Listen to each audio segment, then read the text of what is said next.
Let me also bring in senior journalist Mr. Vinod Sharma, who is with us in Headlines Today studio. Mr. Sharma, this issue needs to be looked at. It has two ways of looking at it, of course. One is the diplomatic issue, and the other, of course, political, the domestic politics here in India, and the Tamil sentiments which Vaiko seem to be championing here, right at the border where he's been stopped. Do you think the centre is in a bind? How much of a tightrope walk it is for the UPA? Well, I think the government that is in power at the center, its first responsibility is to protect national interest.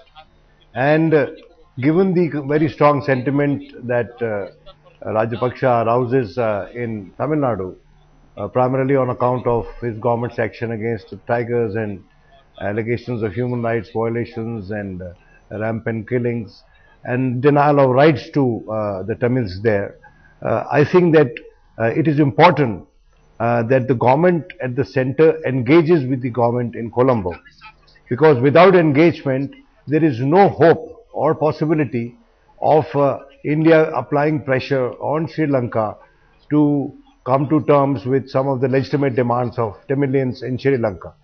And I think to that extent this visit is welcome. And you know, I am quite surprised that Mrs. Swaraj, who is the leader of opposition and by that implication a prime minister in waiting, is distancing herself from this visit, assuming that tomorrow the BJP comes to power. Would it stop engaging with Rajapaksa or his party in power there? I don't think that's a realistic position to take.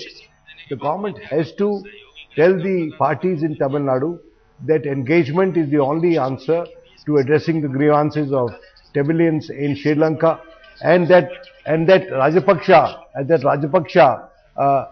should not be allowed to set up negotiating tables with China and Pakistan while India turns its back away from Sri Lanka.